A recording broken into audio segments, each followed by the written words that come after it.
Hi, this is Jeff Blauette, Technical Agronomist for Cooperative Farmers Elevator. And on this week's Field Friday segment, I wanted to maybe touch a little bit deeper on a couple of things. Last week we talked on the fungicide timing and corn being here or being close and why we maybe want to consider that. Wanted to touch on another item that relates to that a little bit further.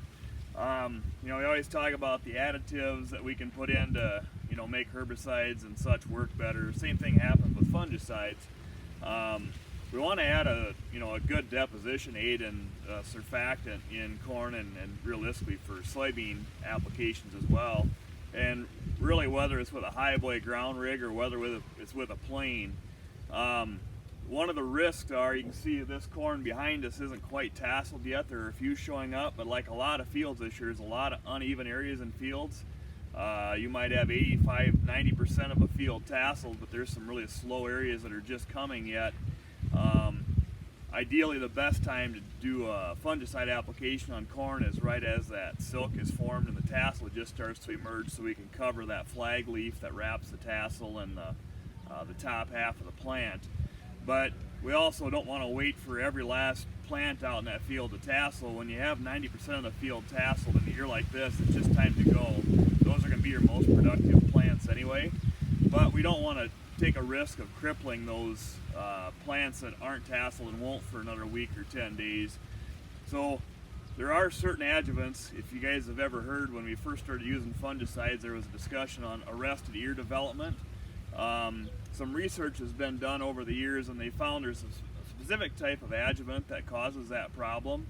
So we want to avoid using that if that corn is not tasseled. Once it's tasseled and the silks are out, that risk is kind of gone, so we can use whatever. But with variable plant sizes in the field this year, we want to be aware of that.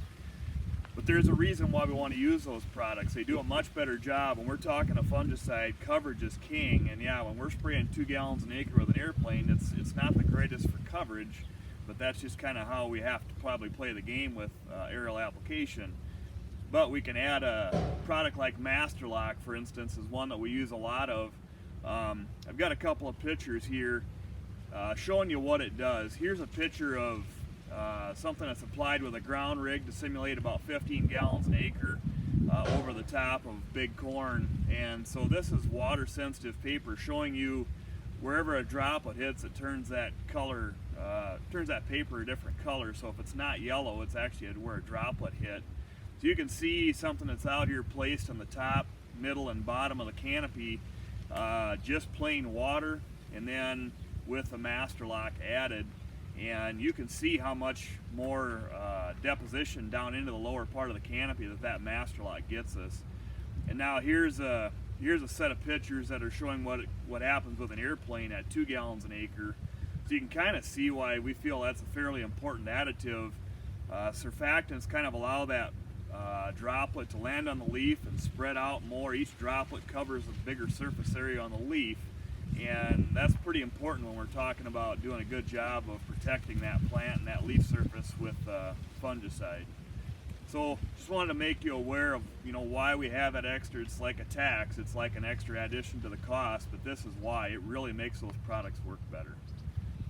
Something else I wanted to touch on just briefly, something we really haven't discussed in the past really, but with the prolificity the last number of years, we have a lot more beehives that are around the country. And when we're applying anything with an insecticide in, a lot of times our fungicides have an insecticide right along, or anything that's toxic to bees. There's what's called the Iowa bee rule.